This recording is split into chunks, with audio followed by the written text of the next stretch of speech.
Welcome everybody once again to another episode of B&B Hockey Talk. I'm Aaron Bloxel with my co-host, Mr. Matt Balzer. Today's episode and this month's sponsor is brought to you by Flash Wireless.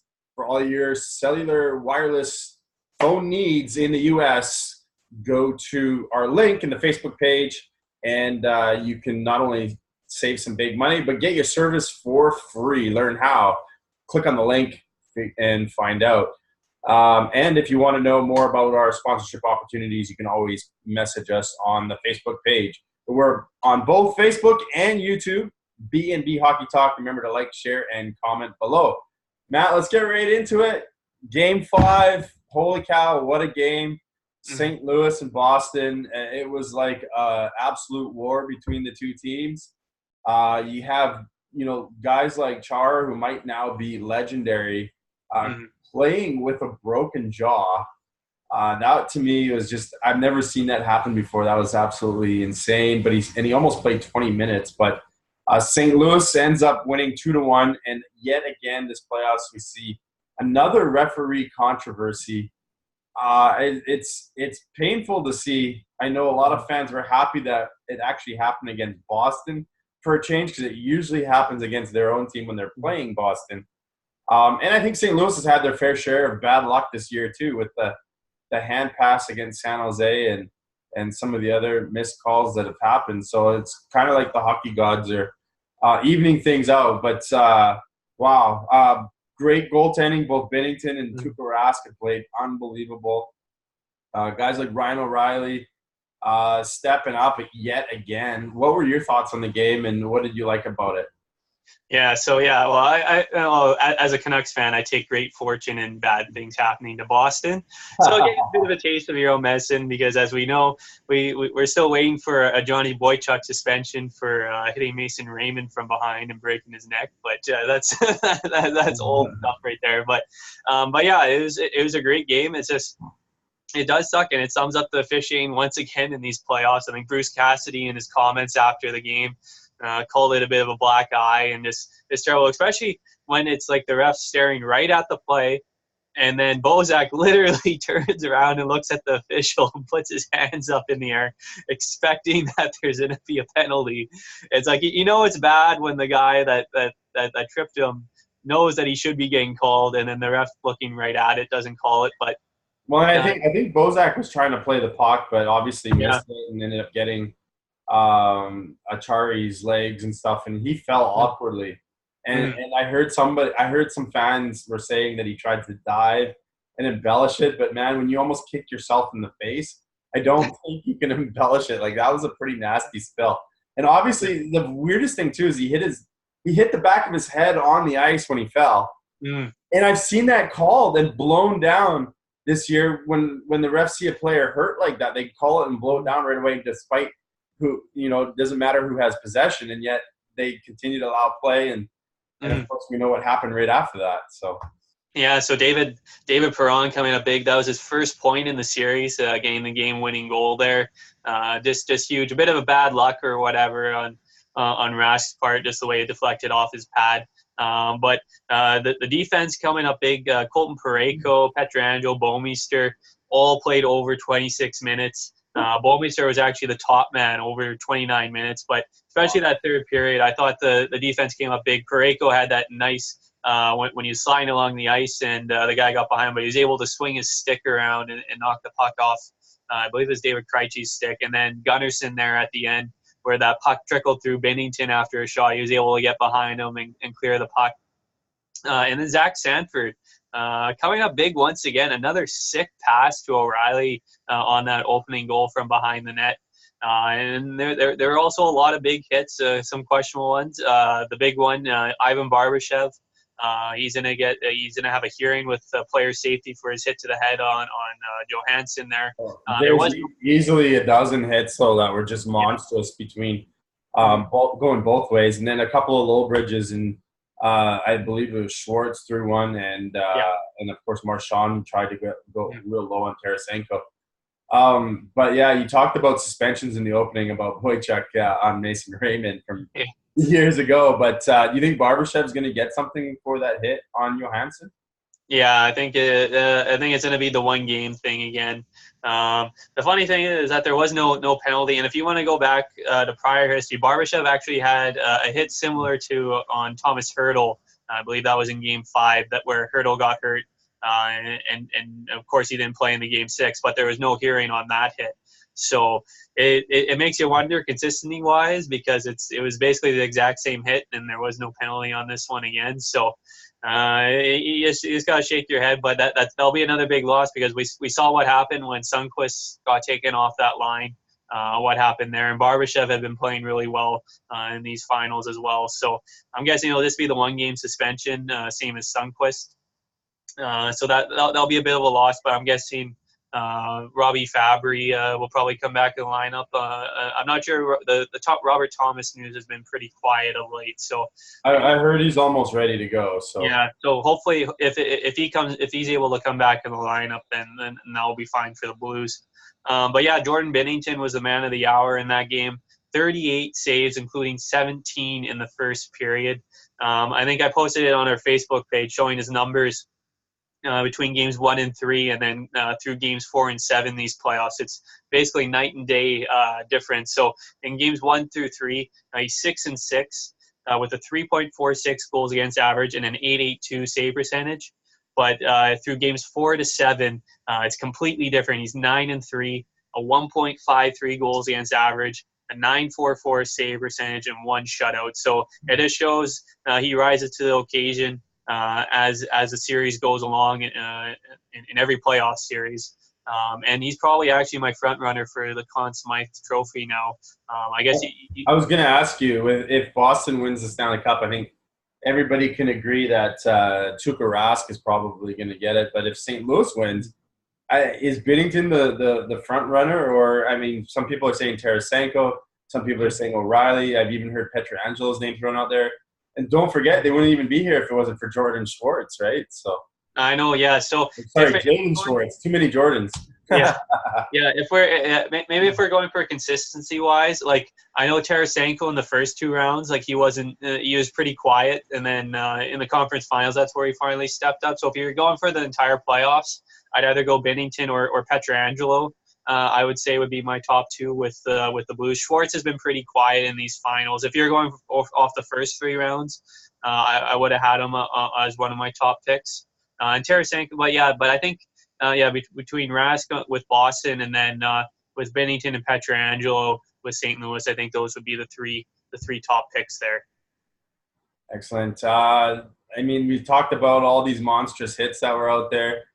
Right off the bat, Shen and Chara were in a pretty good collision that knocked Chara almost down. But, I mean, I don't think the lucky thing with him and having a broken jaw, if that's considered lucky, he's 6'9", so it's pretty tough for a lot of players to actually get up and hit him in that area. But man, when you're even taking hits down low in your body, you would think the impact would have a force in your jaw.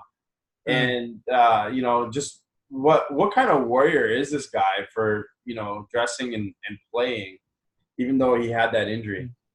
Yeah, it's just crazy. Like we saw the ovation from the fans when they were doing the player introductions, and he's 42 years old. So it's just in general for him being playing right now, it's crazy. Yeah. So yeah. Last night's game was his 180th of his career. That's second most among active players in the NHL. He passed Joe Thornton last night. Only Patrick Marleau has more playoff games among active players with 191. So it just shows, and with him being the captain, it just shows the type of leadership, and that it's going to take something super serious for him not to play in these playoffs. So and I thought he played great when he was on the ice. And even though they dressed Stephen Kampfer just in case as the 7th defenseman, just in case if anything happened, but yeah, it's just a huge morale boost to see your captain play like that and continue to dominate out there. So, but yeah, it's just difficult. It's just that they got to find a way to solve Binnington now, because they're top 6 guys. They just couldn't get it done last night. Like we had DeBrusque finally gain on the board there late in the 3rd period, but Brad Marchand, he only has a goal and 3 points. He did hit the post yesterday in a great effort. Yeah, so last night he had a better game. He had 4 shots on goal, but in the entire series, he only has 11 shots in 5 games. And talk about another guy that's been super quiet, David Krejci. We brought it up last episode. Still 0 points, but he only has 6 shots on goal in 5 games. Like the most memorable thing was actually last night where he robbed Pietrangelo of that open net, making that save. So those are some guys that really need to step up big time in Game 6. But we also saw earlier in the playoffs where the Bruins were down 3-2 to Toronto in the first round, and they were able to come back and win that series. Though with some of the injuries and the way St. Louis is playing, it could be a bit of a different might end differently on Sunday night with the how ways are going. But you never know. They got the experience, and with all those veterans and Bergeron and Chara there, I think they'll give the Blues a good run on Sunday to force Game 7. Yeah, and it's going to be interesting to see what happens in St. Louis. I mean, the crowd there is, man, like the amount of anticipation that they're going to have to hopefully see their team for the first time ever lift Lord Stanley Cup in St. Louis is going to be absolutely insane. But I want to touch on Ryan O'Reilly for a sec, too. A lot of teams right now are looking for that complete – they talk about that complete two-way player, that 200-foot player. And is there anybody, maybe Patrice Bergeron, but is there anybody better than Ryan O'Reilly right now that can play that complete game? You know, he scored the goal. He helped stop a few goals and made some incredible plays around his own net, had a goal post last night. Is Buffalo really kicking themselves for giving this guy up? I'd say so. If you look, because Patrick Berglund, he quit the team partway through the season. Sabatka, total bust there. Tage Thompson, I think he still got some upside as being a former first-round pick. And I forget, I think it was another first. They did get a lottery to protected pick too, which I'm pretty sure Buffalo, St. Louis may exercise this year. They weren't going to in January. But they're definitely probably going to exercise it this year, so that it's going to be one of the later picks, obviously. Yeah. So that's just like an absolute steal for St. Louis this offseason. But yeah, there are many better two-way players like Bergeron, like well, if you look at the other Selke nominated players, like Mark Stone, I think is an absolute beast, and Alexander Barkov is one of my other guys I love as a two-way center. But yeah, the way that he's playing in these playoffs, he's up to 6 goals and 20 points in these playoffs, and these finals, he's really stepped up big. Going back to last game where he had the 2 goals. So yeah, he's just an absolute monster right now, the way that he's playing. So, but yeah, we'll hopefully Sunday night we will see the Blues raising Lord Stanley for the first time. And of course today, 1 year ago today, the Washington Capitals won the Stanley Cup, where Alexander Ovechkin was finally able to raise the cup over his head for the first time in his career. Well, and it's interesting because these two teams are so close in talent, and it's interesting because Game 2 and 3 that Boston won, they really got a lot of production out of their fourth line. Sundqvist comes back, and you see how important. Games 1 and 3, but games 2 and 4 when Sundqvist came back, you've seen how important the fourth line is for St. Louis. Is it going to come down to whose fourth line is better than the other teams, or who steps up? Yeah, like it will be interesting. Like another big thing was that no team scored on the power play as well. So we can talk about like all the missed calls, but when the penalties were called, nobody was able to get on the board. And especially for the Blues, that's a huge win with the way Boston's power play has been going. So depth scoring could come down to it. We've seen in prior years where it's been some of the lower end guys coming up with the big goals. Like the one that always comes to my mind was Maxime Talbot with the 2 goals in Game 7 against Detroit. You never know. It could be one of those types of players, but I go down to some of the big guys rising up, like Pastrnak, Marchand, and Bergeron. I think are going to have a massive game in Game 6. And then, of course, on the other side, I wouldn't be surprised if we get Tarasenko, O'Reilly, and hopefully Jaden Schwartz. He's been pretty quiet so far in the Stanley Cup Finals. They could be the big 3 there who step up. If you're an executive for a hockey team and you run into an angry Cam Neely, what would you say or do? It's funny because if you watch that clip, none of the other management guys even look or flinch when he throws the water bottle. It's like they're sort of used to it. That, and he had about I think another 3 or 4 water bottles in front of him. Yeah, he had 2 more water bottles at least. Yeah. But yeah, I got such a good kick out of that. And even after the game when the Blues were exiting the ice and you have that one fan with the blank face giving them all the finger going off the ice. And there are even some others videos that I didn't post, but there was a video in the bleachers where a couple Bruins fans were actually fighting each other in the stands or whatever. And then after the game, there were some Blues fans and a couple Bruins fans approached them and they started fighting each other, and the Blues fans kicked their asses or whatever. So there was some rough stuff even in the stands as well. So it was a rough night all around. But yeah, Cam Neely, just with the way that he played in his career, I wouldn't want to get in his way if he was upset. No, Seabass at his finest. Yeah. Well, that's the first thing that went through my mind last night when I saw that was, of course, his cameo in Dumb and Dumber. But what else you got for us in news and notes today?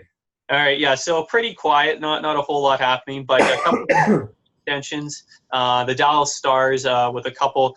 They extended Matthias Janmark with a 1-year, $2.3 million contract extension.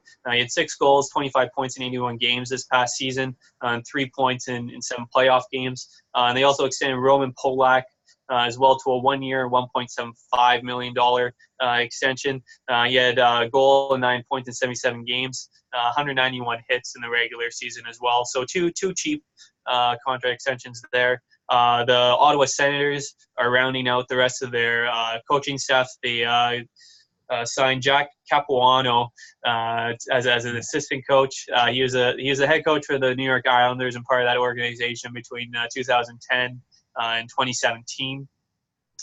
Patrick Marleau has his house up for sale in Toronto, so that's more speculation that he will get traded this offseason. Otherwise, not a whole lot more. A couple of trade stuff. Jack Roslovic with Winnipeg. It looked like he had asked for a trade during the season just because of the playing time, being on the fourth line, but his agent denied that. And the Jeff Skinner deal, Bob McKenzie said it's coming close to crunch time, but if the deal is looking like if they do sign, it'll be around the 8 years with a $9 million cap hit. But yeah, that's about it. It was pretty quiet as well. And with the Bruins as well, Matt Grzelcyk was skiing with the Black Aces today, so he's still going through a concussion protocol. Perfect. Well, that's all for today's show. Remember to like, subscribe, and comment below on our Facebook page or YouTube channel, B&B Hockey Talk. Once again, we always thank you guys for your support. And enjoy the Stanley Cup Finals Game 6. It's going to happen on the weekend. Enjoy your weekend, everyone. We'll be back on Monday with another episode of B&B Hockey Talk.